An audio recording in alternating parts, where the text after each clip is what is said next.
नमस्कार। मैं सुनील कुमार आपका स्वागत करता हूं आपके अपने चैनल क्या ऐसा होता है में। दोस्तों, हम में से लगभग 99% लोग जैसे ही उन्हें जानकारी मिलती है कुंडली में उनके में काल सर्प दोष है, और काल सर्प दोष मतलब राहु केतु। राहु और केतु के नाम से ये लोग इतनी जल्दी परेशान हो जाते हैं, दुखी हो जाते हैं कि फिर इनको ऐसा लगता है कि भगवान ने सबसे बड़ा कष्ट इन्हीं को दिया है, जबकि ऐसा नहीं है। आने वाली वीडियो में दोस्तों मैं आपको बताऊंगा कि कुंडली में दो स्थान ऐसे होते हैं जहां पर राहु और केतु अपना सर्वश्रेष्ठ फल देते हैं, और ऐसे लोग जब कामयाबी की सीढ़ी पर चढ़ते हैं तो कोई इन्हें पीछे से पकड़ नहीं सकता, इनको रोक नहीं सकता। ये उस मंजिल तक पहुंच जाते हैं, इनके परिवार में, इनके खानदान में कोई इंसान उतनी ऊंचाई तक नहीं पहुंच पाया होगा। लेकिन आज दोस्तों मैं अपनी वीडियो के माध्यम से आपको बता रहा हूं कि राहु और केतु, खासकर अगर मैं राहु की बात करूं, राहु के कुछ ऐसे उपाय बता रहा हूं आप घर पे रहकर कर सकते हैं कि जिनसे, इन छोटे छोटे उपाय की वजह से राहु आपको जीवन भर तंग नहीं कर सकते। राहु का दुष्प्रभाव आपके जीवन में आ ही नहीं सकता। सबसे पहले दोस्तों एक बात सुनिए। एक बार की बात है जब भगवान शिव जी के सामने राहु दूत के रूप में अंधकासुर का, त्रिपुर का, जो त्रिपुरासुर थे, इतने जो दैत्य थे ना, इनमें से काफी दैत्यों का दूत बनकर भगवान शिव जी के पास पहुंचा। तो एक बार की बात बता रहा हूं, जब अंधकासुर ने भेजा था, अंधकासुर ने जब भेजा था राहु को, तो भगवान शिव जी को ना तो इसने नमस्कार किया ना कुछ किया, क्योंकि ये इतना मत वाला हो गया था, ऐसा लगा कि अंधकासुर भगवान शिव जी को भी परास्त कर देगा। लेकिन जब कुछ ऐसी वहां पर वारदात हुई कि भगवान शिव ने जैसे ही इसको क्रोधित होकर देखा तो इस तरह से भागने लगा, इस तरह से भागने लगा, भगवान शिव जी ने अपना त्रिशूल फेंका और थरथर कांपते हुए हर प्रकार से घूमता घामता एकदम भगवान शिव जी के चरणों में आ गया कि महाराज मुझे क्षमा करें, क्योंकि मुझे जो वरदान प्राप्त हुआ मैं नहीं मर सकता, तो कम से कम इस प्रलयकारी जो आपका त्रिशूल है इसे आप मुझसे दूर रखिए। तब से राहु ने ये प्रतिज्ञा ली थी कि जो भी भगवान शिव जी का विधि विधान से पूजन करेगा उसे राहु जीवन भर तंग नहीं करेंगे। हम में से काफी लोगों के पास कुंडली नहीं होती और हमें यही नहीं पता होता कि राहु का उपाय हमें करना चाहिए या नहीं करना चाहिए। राहु हमारे जीवन में शुभ है या अशुभ है। हालांकि 2 भाव को छोड़ दिया जाए तो बाकी के 10 भाव में राहु अपने कुछ ना कुछ कहते हैं ना कि विषम परिणाम देते हैं। सबसे पहले अगर किसी की कुंडली नहीं है या फिर किसी को कुंडली के बारे में अगर पता भी है तो छोटे छोटे से ऐसे लक्षण हैं जिससे आप आसानी से समझ सकते हैं कि राहु उनके जीवन में कुछ परेशानी पैदा कर रहा है या नहीं कर रहा है। दोस्तों, काफी लोग आपने देखे होंगे जो गंजे हो जाते हैं, बाल उनके एकदम उड़ जाते हैं या फिर नाखून ऐसे भंगुर से हो जाते हैं, अजीब से हो जाते हैं। ये राहु है।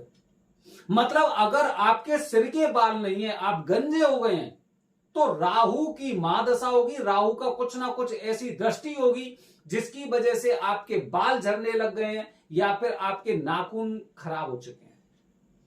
अगर दोस्तों अन्य लक्षण की बात करूं तो काफी बार हम में से कुछ लोग प्रयास करते हैं और हम प्लान करते हैं कि घर में कोई एक जानवर पाला जाए। हम गाय लेकर आते हैं तो बीमार हो जाती है, हम कुत्ते घर में पालने की कोशिश करते हैं तो वो भी नहीं रह पाते। मतलब अगर जानवर भी हमारे घर में अगर सुखी पूर्वक नहीं रह पा रहा है तो आप मान सकते हैं कि घर में राहु के कुछ ना कुछ दृष्टि है।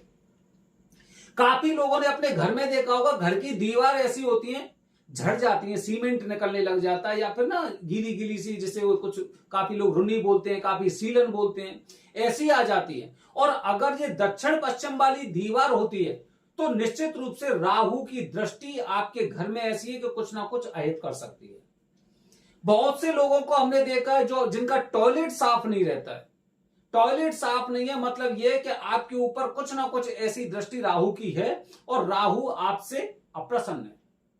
काफी लोगों की सीढ़ी ऐसी होती है कि एक तो ये गिनती की सीढ़ी नहीं बन पाते कि कौन से पैर से सीढ़ी खत्म होनी चाहिए, कितने नंबर होने चाहिए सीढ़ी में, और उनकी साफ सफाइयत भी नहीं होती। अगर वो सीढ़ी साफ हो जाएगी तो बगल में जो रेलिंग टाइप की होती है उसमें गंदगी रह जाती है, मतलब राहु की दृष्टि है।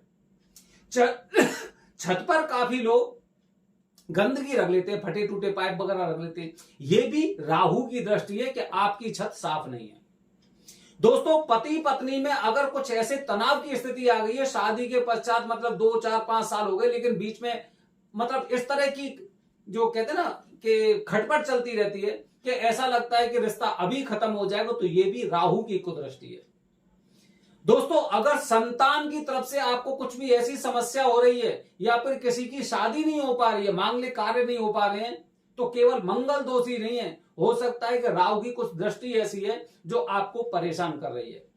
ऐसे छोटे छोटे से लक्षण आप अपने ऊपर देख सकते हैं। आपको सपने में सांप आते हैं, काफी लोगों को एकदम रात में अचानक से नींद खुलने लग जाती है, काफी लोगों को ऊंचाई से डर लगता है, इस तरह की चीजें होती हैं, तो निश्चित रूप से राहु उनके जीवन में कहीं ना कहीं 10 भावों में से, जो मैंने आपको बताया अशुभ भाव है, उनमें से है।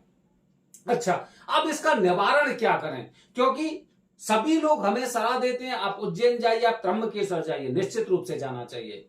अगर आपकी कुंडली में राहु और केतु 10 भावों में से मतलब अशुभ दृष्टि में है, तो पूजा तो आपको जीवन में करनी ही है।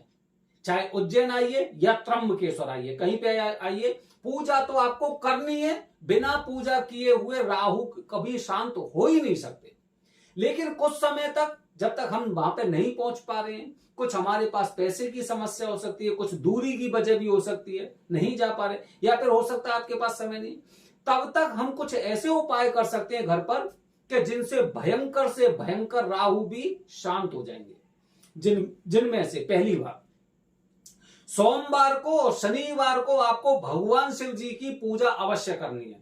मतलब भगवान शिव जी के मंदिर जाना है। काफी लोगों ने अपने घर में शिवलिंग रख रखा है, उनकी बात हम नहीं कर रहे हैं। मंदिर जाना है, मंदिर जाकर जल अर्पित करना है और वहां पर काले तिल अवश्य चढ़ाने हैं। जब भी मंदिर जाएं तो 1-2 झाड़ू शिवलिंग के आसपास चारों तरफ जहां पे लोग बैठते हैं वहां पर आपको झाड़ू लगाना चाहिए।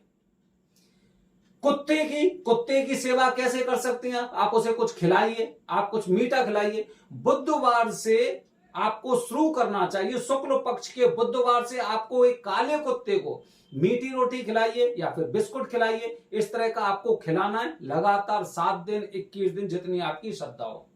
मंदिर जब भी जा रहे हैं 108 बार राहु का जाप करिए, ओम राम राहवे नमः, इस तरह का मंत्र आप जाप करना चाहिए। निश्चित रूप से राहु शांत।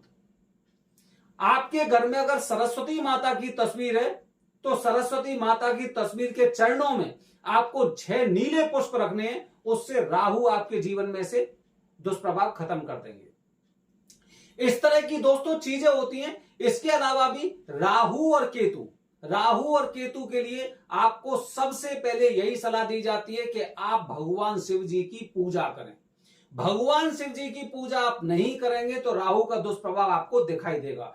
इसके साथ में दोस्तों राहु को शक्ति मिलती है शनि की दृष्टि से या फिर आपके पूर्वजों की दृष्टि से। तो अपने पूर्वजों के समय समय पर श्राद्ध करते रहिए और शनि देव के मंदिर आपको अवश्य जाना है शनिवार के दिन, क्योंकि वही आपको इन सब चीजों से बचा सकते हैं। दोस्तों, ये मैंने आपको बताए राहु के कुछ अचूक उपाय, और ये इतना भयंकर से भयंकर राहु का दोष हो आपको अहित नहीं पहुंचा सकते। आने वाली वीडियो में दोस्तों आपको कुछ इसी तरह की जानकारी कि वो राहु के कौन से 2 भाव हैं जो आपको बहुत ऊंचाई तक ले जा सकते हैं। हर हर महादेव, हरिओम।